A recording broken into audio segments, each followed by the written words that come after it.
Back to the daily grind. The channel's getting false flagged by triggered trolls, so make sure you subscribe to the new channel. Let's get to the MMA news. Platinum Mike Perry versus the world on deck. Let's get it. This is requested by my boy Joey Davis, day one hitter on deck. And I must say, man, you all know Mike Perry is one of my favorite fighters. But if this is your first time listening to a Versus the World, this is how it goes. First, I get into the fighter's history. Then I go into how I believe they would do in verses 1 through 15 in the UFC rankings currently in their respective divisions. So for Mike Perry, that'll be welterweight. So first, we're gonna get into his history, and that's this is a bittersweet. His history and his future, his potential. I love this. Mike Perry is one of my favorite fighters, but he's not in the top 15. So whenever I'm going ranking him versus the top 15, it hurt me to do because he's not in the top 15, and I'm going to be objective and realistic about how I think he would do currently versus the 1 through 15. Now, although he has a couple W's, usually I'm ranking a fighter that's already, maybe champion or a top 5 fighter. So there's a lot more W's on that top 15, but we'll get to that in a little bit. Let's get to the sweet part. This is sweet bitter, not bittersweet, because this shit is sweet first. It's got, you get the good news first, but it's all good. There's still good news at the end because Mike Perry's only 25 years old, unlike a lot of these welterweights in the top 15. So as we go on and, 2 years from now, 3 years from now, a lot of these L's versus in the top 15 today are going to turn into wins. There's welterweights currently that are 35 years old, 37 years old. Like a lot of guys at the top of the welterweight division are nearing the end of their prime, and Mike Perry's approaching his prime. So he's got time to grow. He's just got to take it slow and not try and rush and fight all of these veterans while he's still learning and growing, because he has taken a loss as we get to his history. He's 10-1. His only loss came to Alan Jouban, and that was 2 fights ago. In that fight, it was like Mike Perry, he's a guy that wants to knock people out. He said he wants to be the Mike Tyson of MMA. All 10 of his wins have all 10 been knockouts. Mike Platinum Perry. He said his nickname is Platinum because, it was Iron Mike Tyson, and what's better than Iron? Platinum. So he wanted to be, one step MMA's version of Mike Perry, of Mike Tyson. So he's Platinum Mike Perry. All 10 of his wins have all 10 been knockouts, and his only loss was to a decision to Alan Jouban. Now in that fight, he said at the end, I believe, he said Alan Jouban didn't want to fight. He didn't want to get knocked out or whatever, but Alan Jouban just kept his range, stayed at his distance, and kind of, took Mike Perry down twice in the fight, at opportune times. So, it just showed, Mike Perry was headhunting, and Alan Jouban, won the fight, avoiding the headhunt scenario. He knew what Mike Perry's game plan was. If you're fighting Mike Perry, he's coming in there for the knockout. So if your game plan is to avoid the knockout and win the fight, Alan Jouban was able to do that. Now, that being said, Mike Perry's 10-1, all 10 knockouts. Normally when that happens, most of their fights haven't been in the UFC, but 40% of Mike Perry's fights have been in the UFC. He's, not 40, but a little under, because he's fought 11 times, and 4 of those fights now have been in the UFC. He first round knockout of Hyun-Gyu Lim in his first fight. It was a short notice. It was on Diaz versus McGregor 2. It was a huge card, and he was a short notice replacement. At the stare downs, he had infamously yelled at Hyun-Gyu Lim's face it was hella funny.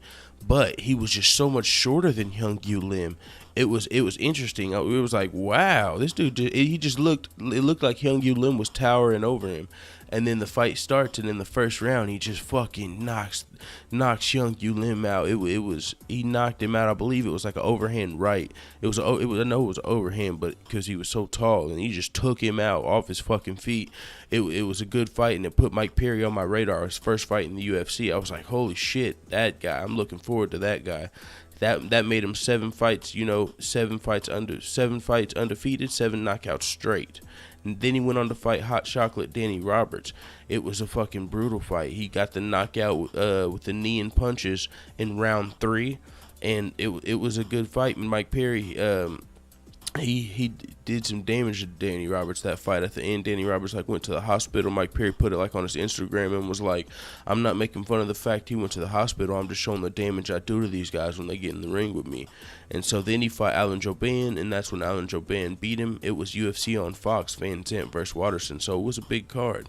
And when he fought Danny Roberts, it was on UFC 204, Michael Bisping versus Henderson. So he's fought on some big cards under pressure. So he's growing. He's not just fighting like on Fight Pass and building his record. No, he's fighting under pressure. He fought first fight in the UFC, short notice versus a way taller dude at Conor McGregor versus DS2. Huge card. Everyone knew how big number 2 was gonna be.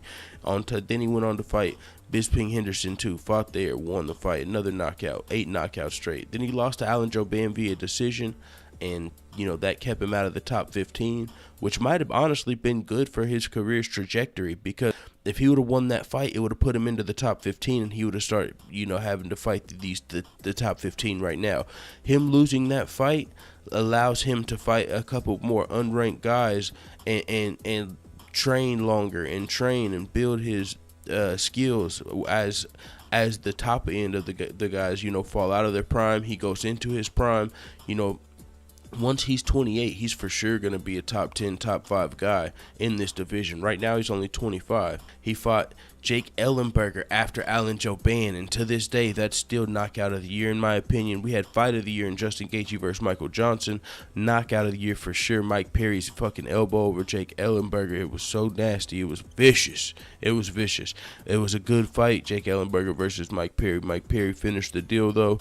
And, man, it was definitely fight of the night. I mean, fight of the year, possibly. I don't remember exactly how the rest of the fight was going. The first round went, but I know Mike Perry's fights are usually entertaining if he's fighting somebody that's willing to stand and strike with him. And Jake Ellenberger, it was a good fight, man. I do remember that because Mike Perry's face was bloody at the end. That was the infamous picture of Mike Perry with his face bloody and shit.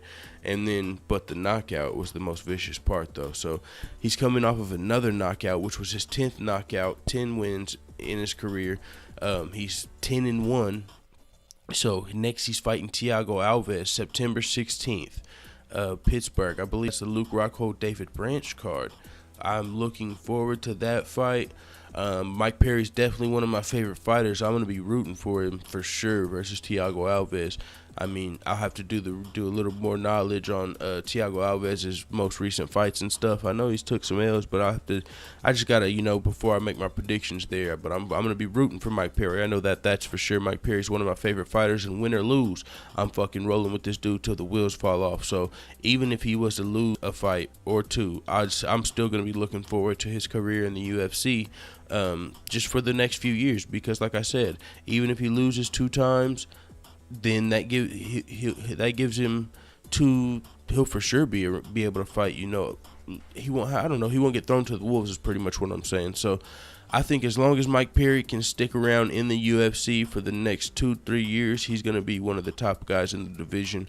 I mean, we got guys like Kobe Covington coming up also, though, whose wrestling is just fucking insane. Even though a lot of people don't like Kobe Covington because of what he's done in his personal life, as far as threatened to release his teammates' secrets to Dana White just to back up Dana White when he had no business doing that and stuff. A lot of people aren't cool with that. You see the hashtag fuck Kobe Covington in the fucking comments, and it's funny every time with the rat emoji. That shit's hilarious. But man, he's a force to be reckoned with in the welterweight division. I'll get to that in this top 15. So that's the history on Alan Jouban, man. I said Alan Jouban. I was looking at his name on his history. That's the history on Mike Perry. His only loss is to Alan Jouban, and he's got 10 wins, 10 knockouts. You don't see that often, man. 10 wins, 10 fucking knockouts. Admire that before we get to how he did versus the top 15, because that's what's coming up next. How he would do versus the top 15, in my opinion. So let's get to it. As you see, that's a lot of red. But like I said, he's young, and he's not in the top 15. So why would you expect there to be a bunch of wins versus top 15 guys? He'd already be there. Now, he's young. He's a prospect. He's growing. This is how he would do versus the top 15. So even though I have these losses up here, and I feel kind of shitty, man, because this is one of my favorite fighters. and I feel shit and he would lose to all of these guys. But I'm just being honest how I think he would do against these guys. Put some fucking respect on my name, because I don't like this shit is shitty, man. Picking against your favorite fighter this many times, one of your favorite fighters this many times. But that being said, he's only 25 years old, and like I said, in 3, 4, 2 years, a lot of these losses are going to turn into green wins. We'll start off with Tarek Saffiedine. I've got Mike Perry beating Tarek Saffiedine. Tarek Saffiedine is like he's 1-3 in his last 4 fights. He's on a 3-fight losing streak, and actually he's lost before his last win too. So he's 1-4 in his last 5 fights when I did the research, if I'm remembering correctly. So I do got Mike Perry being able to beat him because he's on a losing streak. Mike Perry's that fucking dude, and I'm not going to pick a guy on a 3-fight losing streak for sure to beat Mike Perry. I do think Mike Perry could be number 15 if Tarek Saffiedine's number 15. So I do got him beating Tarek Saffiedine. So Alex Oliveira, man, he's been looking really good. I think he should be ranked higher here, honestly. There's a lot of really good welterweights at the top, man. Welterweight's fucking low-key a really, really stacked division, one of the most stacked divisions. And that just, man, now that you look at the welterweight division, literally from fucking number 14 up, I mean, aside from 1 or 2 people, all of these guys are fucking world class. This welterweight division is fucking something to be reckoned with. Look at these names: Cowboy Oliveira, Kamaru Usman. He's really good. Even if you don't know who Kamaru Usman is, he's really good. He's hasn't lost in the UFC yet, if I'm remembering correctly. He's got takedowns on fleek. Took somebody down 12 times. I'm telling you, Kamaru Usman ain't fucking around. He's number 13. You got Gunnar Nelson at 11. What? You got Rafael Dos Anjos at 10. What? Santiago Pozambibio, Colby Covington, Donald Cerrone, Neil Magny, Carlos Condit, Jorge Masvidal.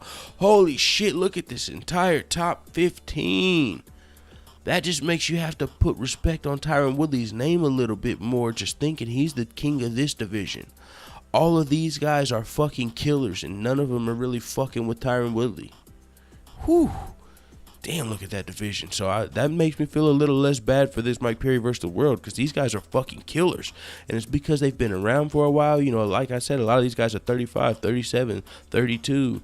They're all getting in their prime or going out of their prime, while Mike Perry's only 25. So when these guys are retired, Mike Perry's still going to be here in this welterweight division getting these knockouts. So he's probably going to knock a couple of these guys into retirement in a couple of years, just being perfectly honest. If you're predicting the future, as these guys go out of their prime and he moves into the top 15 with these vicious knockouts, Mike Perry's probably going to be responsible for retiring. Probably I'll predict 1 or 2 guys on this list will probably be retired by Mike Perry. 3 is too high to say he'll be the guy that actually gets to fight them last, but 1, maybe 2 of these guys will for sure get retired by Mike Perry.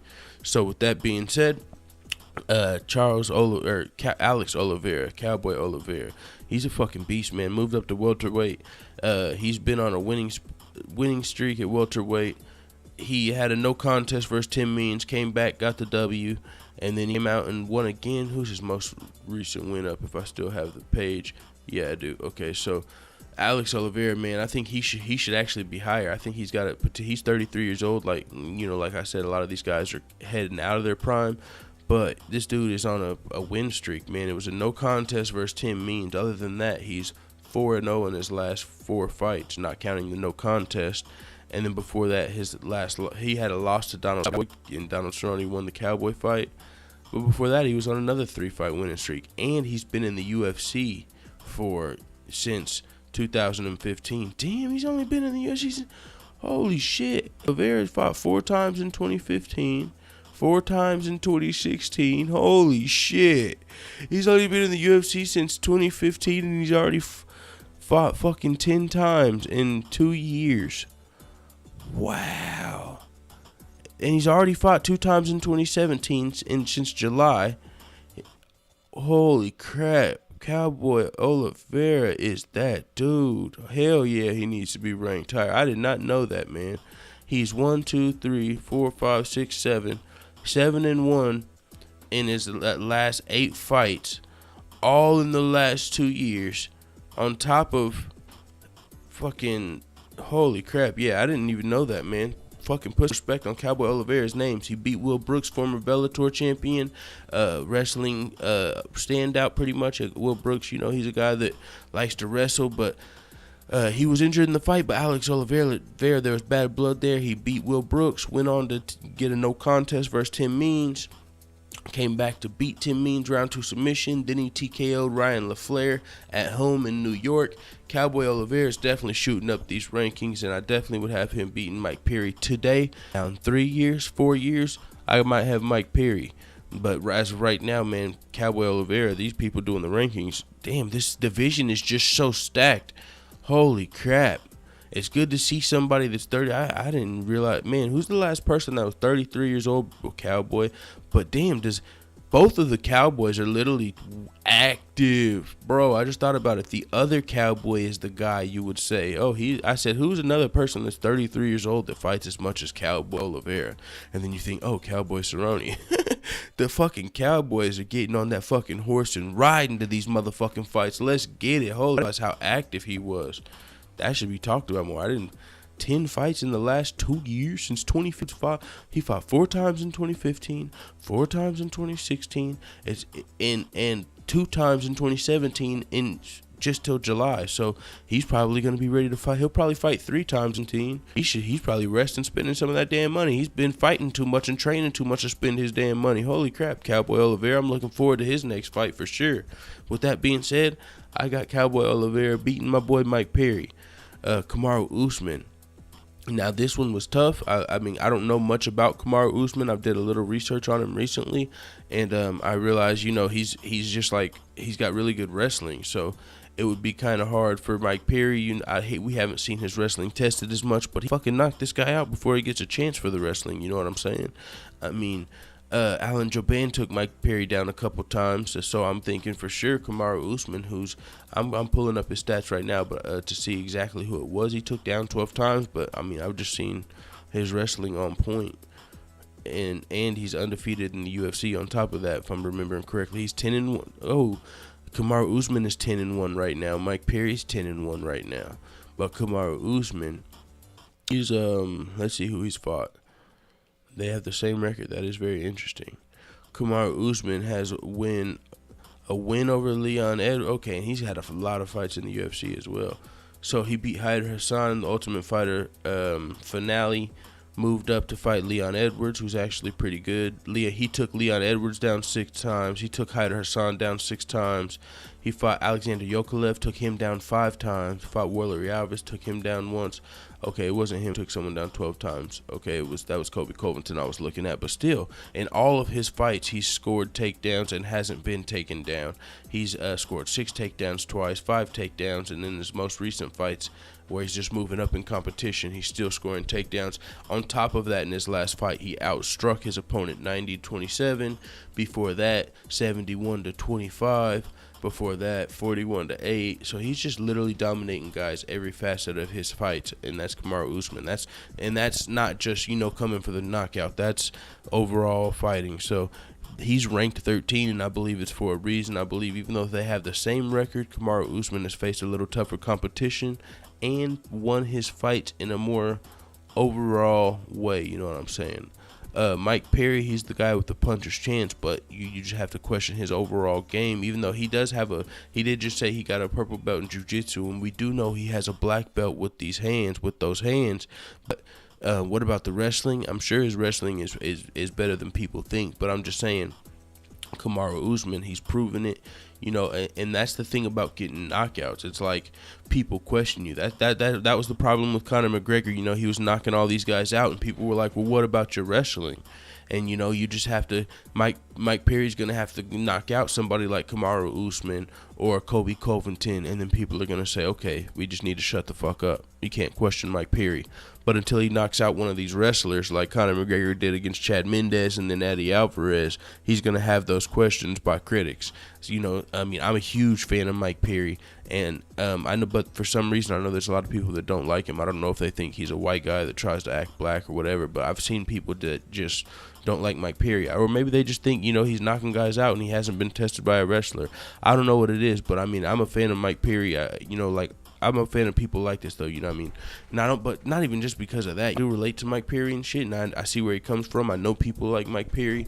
But just he's fucking a fight fan's dream, man. I mean, if you go find your favorite casual fan and show them 2 of Mike Perry's fights minus the Alan Jouban fight, they're gonna be a fan. If you go show them 4 of his fights, they're gonna be a hardcore fan of this guy. They're gonna want to see all of his fights because you know why? They're all fucking knockouts. And then show him his record and say, look, he's knocked out 10 guys like that. All 10 of his wins were all 10 knockouts. So he could easily, he's a fucking gotta be, he's a fan favorite for that. He's got a knockout of the year versus Jake Ellenberger with the fucking vicious elbow. I mean, give the man this.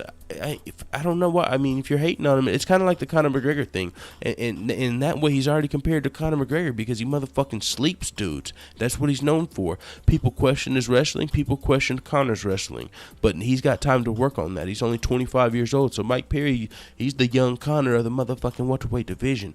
Now, right now, I got him into these guys, but at this point in Conor McGregor's career, it would have been the same story. He would have probably lost to the top of the division. If I would have did a Conor McGregor versus the world, whenever he was 3 fights into the UFC, I would have probably had him losing to Frankie Edgar and Chad Mendes and Jose Aldo and all these guys at the top of the division.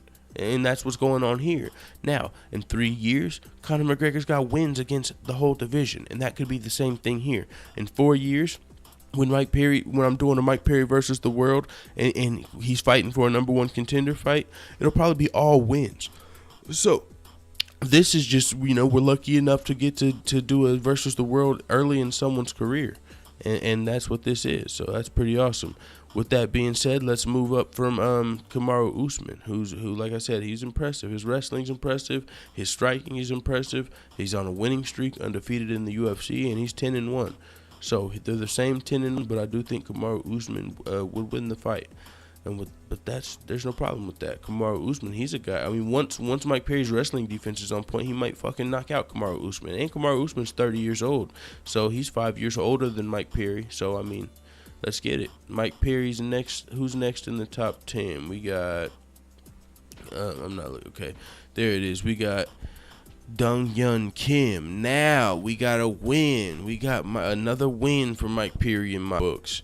Man, after what he did to Young Yu Lim, I don't know his name. I forgot his name. But they're pretty. Dong Yu Lim. I don't know the other guy's name, but the tall guy I was talking about that he knocked out. Conor McGregor DS2, his first fight, short notice. After what I seen him do to that gentleman, I just couldn't in my head see this fight going any other way. Even though Stun Gun Kim is a little more experienced, he has been knocked out. He's been injured. He was pulled out of his most recent fight. He was supposed to fight Ricardo Lamas, right? Am I tripping? No, it wasn't him. He was supposed to fight on that card. That was Korean Superboy, but he was supposed to fight on that card, and he was forced to pull out from injury. So Stun Gun Kim, he has a knockout. Let me go exactly to his record, because who's his knockout over, man? Because I don't have his shit straight off the top of my head, but I generally, you know what I'm talking about, but I just don't have the detail. I don't want to fucking sound stupid, so it's pulling up right now. Hyun Kim, I have Mike Perry beating him. He's the only other guy. He's 35 years old, Stun Gun Kim.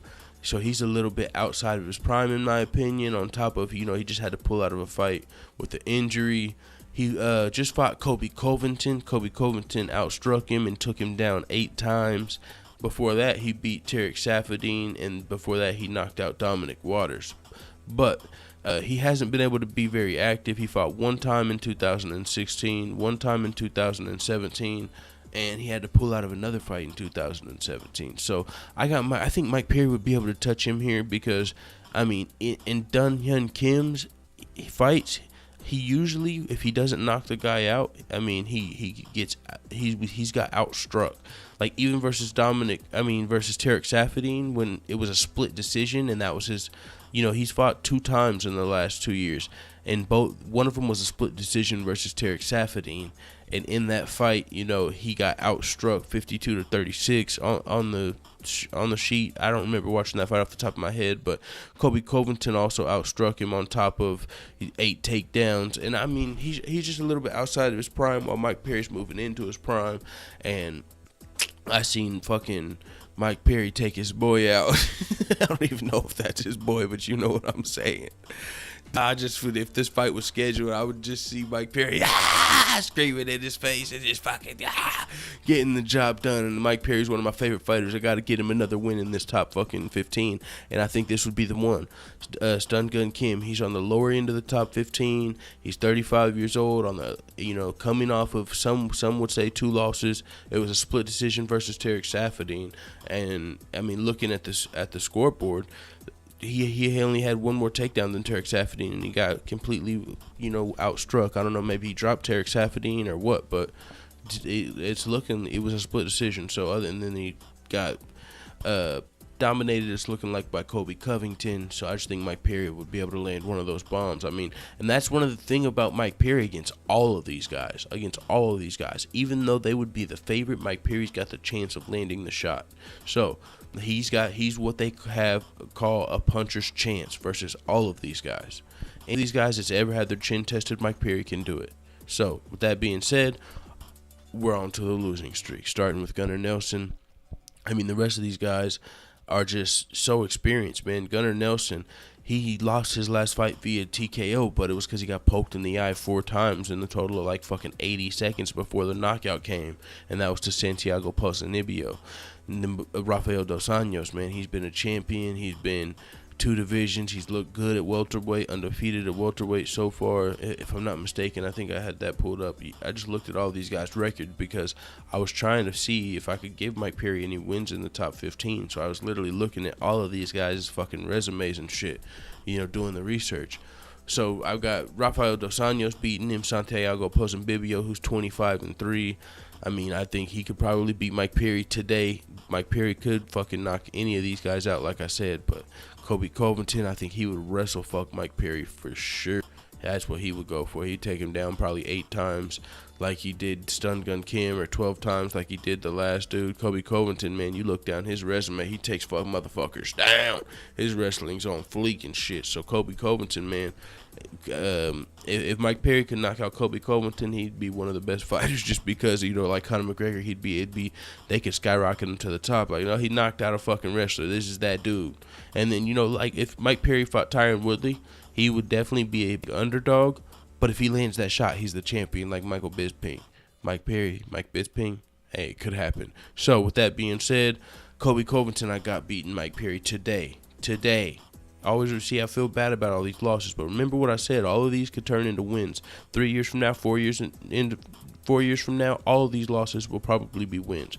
Donald Cerrone, this was one I almost gave Mike Perry the win, but I just couldn't. Donald Cerrone's too experienced. In 2 years, 3 years, 100% Mike Perry's going to be beating Donald Cerrone. Might retire Donald Cerrone because I would love to see the fight. A lot of fans would love to see this fight, but not yet. Mike Perry's got to grow a little more just because he's not big enough. But once he builds his buzz just a little more and Donald Cerrone and him fight, it's going to be a huge fight. And if it happens in 3 years, this might be the guy I was talking about that might get retired by Mike Perry in 3 years. I mean, Donald Cerrone likes to fight. He's gonna come in there and trade with Mike Perry, and that's like somebody coming in and wanting to trade lefts with Conor McGregor, trade shots with Conor McGregor. That's not what you want to do. You don't want to trade punches with Tyron Woodley. You don't want to trade punches with Conor McGregor. You don't want to trade punches with Mike Perry. So if you're a brawler, you're somebody that wants to come in and fight and take shots and give shots, Mike Perry's got a chance at knocking you out for sure. Just like Robbie Lawler. He's got a chance at beating Robbie Lawler, but I believe Robbie Lawler would be the favorite. So let's move up to Neil Magny, number 6, Carlos Condit. Man, Carlos Condit, he retired last year in the octagon. Hasn't said anything about coming back, but they've had him in the rankings the entire year, so maybe they'll talk him into coming back if the right matchup opens or something. He was submitted by Damian Maia really quick into the first round, and after that he laid his gloves down in the ring, said he retired. But I still believe he's got the experience to beat Mike Perry today. Same rule with everyone else, though. Neil Magny, he was on a winning streak. He got knocked out by Lorenz Larkin, if I'm remembering correctly. But Neil Magny, he's got reach that a lot of people can't deal with. They don't really, he presents a lot of problems people can't train for. He's got 80 inches of reach. Mike Perry's got 71, and that's usually how it is in most of his fights. He's also got, good. He's been submitted by Damian Maia, But Neil Magny, man, he's in the top 6 for a reason. He's an underrated guy, and he's a good fighter. So I got him beating Mike Perry today. Mike Perry laying to the shot. You know, like that super tall dude, Hung Yu Lim. Man, he could land a shot like that and fucking put him out. Like, but that's the same thing with all these guys. So even though you see all these losses, and I feel bad for all these losses, he could really knock any of these guys out. And he could also, in 3 years, you know, he's probably going to outlast these guys from this point on, because a lot of these guys are probably 10 years older than Mike Perry with that much more experience. So, I mean, in Mike Perry's Alan Jouban fight, he showed, you know, he just needs a little more experience to be able to get through people's guards and land that shot that he wants to land, or, I mean, even just his wrestling or something. So, with that being said, I got him losing to definitely Jorge Masvidal, Damian Maia, Stephen Thompson, and Tyron Woodley. Robbie Lawler we already talked about. It's kind of like the Donald Cerrone thing. Like, he'd be the favorite, but Mike Perry has a better chance of knocking him out than these other guys just because he's a brawler. Jorge Masvidal's got hands out of this fucking world. That would be a great fight to see, Jorge Masvidal versus Mike Perry. But I think Jorge Masvidal would beat the fucking shit out of Mike Perry today. Jorge Masvidal was like one of my top favorite fighters. Mike Perry's one of my favorite fighters too. No disrespect, I just think Jorge Masvidal's got the fucking hands out of this world, maybe the best hands in the welterweight division, and he would fucking put them on Mike Perry. Mike Perry's my dude. How respectful have I been this? You guys know that. Jorge Masvidal, fuck him up, and that's just real. Keeping it 100, being objective. I love Mike Perry, man. No disrespect. Jorge Masvidal's that fucking guy though with the hands. You to beat Jorge Masvidal, you're gonna have to jump on his back and hang on him like Damian Maia and survive. Jorge Masvidal's that guy right now. Jorge Masvidal's scheduled to fight Stephen Wonderboy Thompson, or maybe be a counter striker like Stephen Thompson. Stephen Thompson's one of the only guys, you know, the styles make fights. He might have the style for Jorge Masvidal, but Jorge Masvidal just might have the fucking hands to get through his counter striking and do something like Michael Johnson did to Edson Barboza, or like Valentina Shevchenko did to Holly Holm. Because Stephen Thompson is the Holly Holm of, you know, men's fighting, or vice versa. Holly Holm is the Stephen Thompson of women's fighting. They're both counter strikers. Their fights are going to be really boring unless you want to come forward and let them try and knock you out. And Jorge Masvidal is going to be that guy. He's going to be your Huckleberry. He's going to come forward to put them hands on you. He's got, and he might be able to get the job done. So Jorge Masvidal, that's my fucking guy. I think he should probably be ranked 1, and hopefully he will be after UFC 217 versus Stephen Thompson. Damian Maia, I believe he would try and get a hold of Mike Perry. I believe he'd be able to get a hold of Mike Perry. I don't think Mike Perry at all would be able to defend 23 straight takedown attempts like Tyron Woodley and stifle Damian Maia's whole shit. And as soon as he got on his back, as soon as he got him to the ground, as soon as he did anything, I think he would just start controlling Mike Perry. I mean, these top 5, I don't have to go too into detail about what would get done tomorrow. I feel bad going to about how easy I feel. You know, the top 5 guys versus Mike Perry. You know, the top 5 guys versus an unranked guy. Of course, it's going to be pretty fucking easy. Aside from the Robbie Lawler fight, it would be a brawl. Now, Stephen Thompson, I haven't beaten Mike Perry. Tyron Woodley, I haven't beaten Mike Perry. I don't have to fucking go into how Tyron Woodley would win, and Tyron Woodley kind of like Robbie Lawler. You know, he would fight smart, but man, nah, he's just too experienced. None of these fucking dudes in the top 15 are beating Tyron Woodley, so I ain't gonna I can't give unranked Mike Perry a chance as much as I like him, man. So Mike Perry's 10-1. This is fucking honestly how I believe it would happen. Even though he's one of my favorite fighters, he's an exciting prospect. I believe in 3, 4, 5 years he'll be in the top 5 of this division, 100%. He's just gotta train hard in this time. As he grows in age, he has to grow as a fighter, and if he gets that done, he's going to be at the top of the welterweight division in a few years. So keep your fucking eye on Mike Perry. 10 wins, 10 fucking knockouts, only 1 loss. He's already got 4 fights in the UFC, 3 wins, 3 knockouts, and he's fighting Thiago Alves in September 16th, I believe, on the Luke Rockhold David Branch card. Tune the fuck in. I'm gonna be tuning in, and like I said, win or lose, I'm rolling with Mike Perry until the motherfucking wheels fall off, just like Sean O'Malley, just like any of my motherfucking favorite files. Loyalty, loyalty, loyalty. The fuck you tap at, dude. It is what it is. Shout out again to Who was it that requested this, motherfucker? Joey Davis for requesting Mike Perry versus the World. I enjoyed doing this. And you motherfuckers, if anything, know that I'm fucking objective. It hurt me to fucking put those L's up there. God damn it, asking me to do an unranked, my favorite unranked fighters versus the top 15, you fucking jackass. Nah, I'm just playing. You know I love you. I'm out.